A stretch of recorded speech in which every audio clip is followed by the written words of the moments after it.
What's AGOA-ing On? Commentary by CSIS's William Allen Ryanch, published August 5, 2024. This text-to-speech audio was generated by 11 Labs. The old joke in the trade community is that Africa has been the next big thing for the past 40 years. Waiting for that to happen has been like waiting for Godot. If you think demographically, though, it's inevitable. The median age in Africa is 19.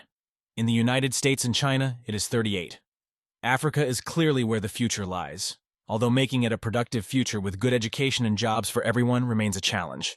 The United States has an interest in how other nations grow and prosper.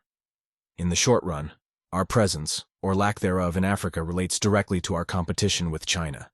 The issue has never been whether U.S. companies are fairly treated in China. They are not.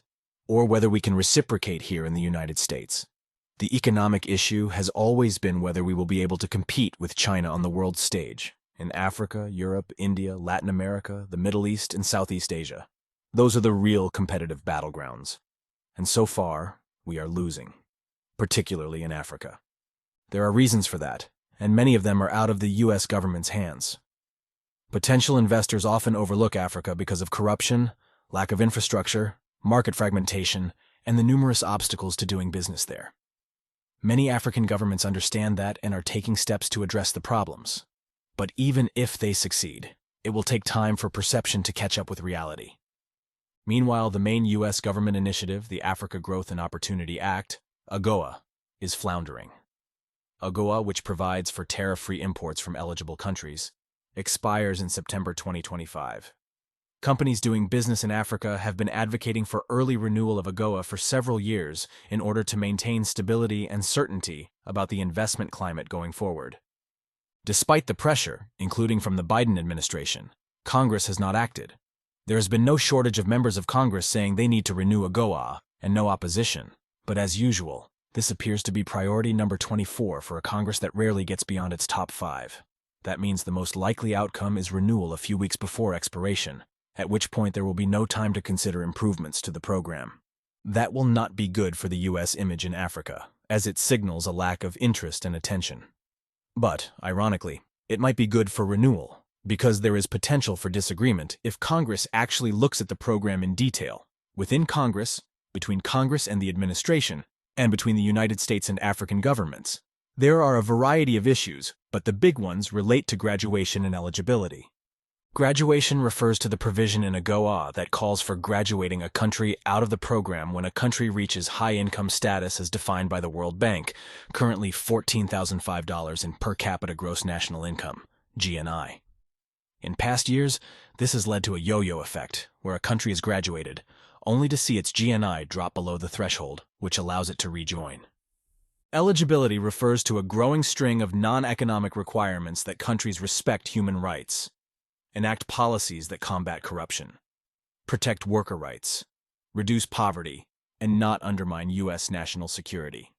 For example, Ethiopia has been removed from the program on human rights grounds, and there have been calls in Congress to remove South Africa, the biggest beneficiary, because of its support for Russia's invasion of Ukraine.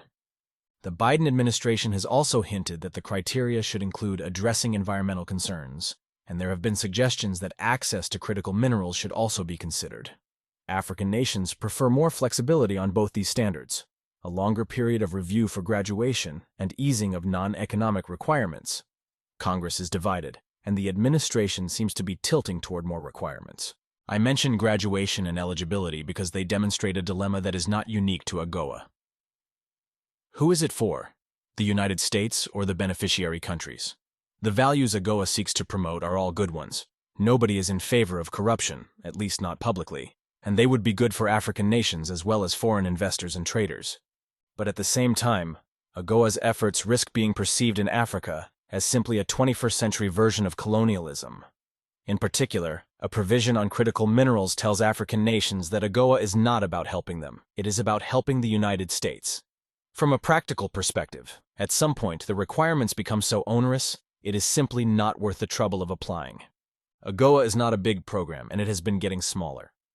Eligible imports last year were $9.7 billion out of total imports of $29.3 billion. They peaked in 2011 at $54 billion. Slightly less than half were oil imports, mostly from Nigeria, and most of the non-oil imports came from South Africa, with Kenya, Madagascar, Lesotho, and Ghana following distantly. This is a drop in the bucket for a trillion-dollar continental economy. But AGOA is an element of U.S. soft power, and in the case of Africa, virtually our only economic one, and it signals our economic goals to other developing countries as well.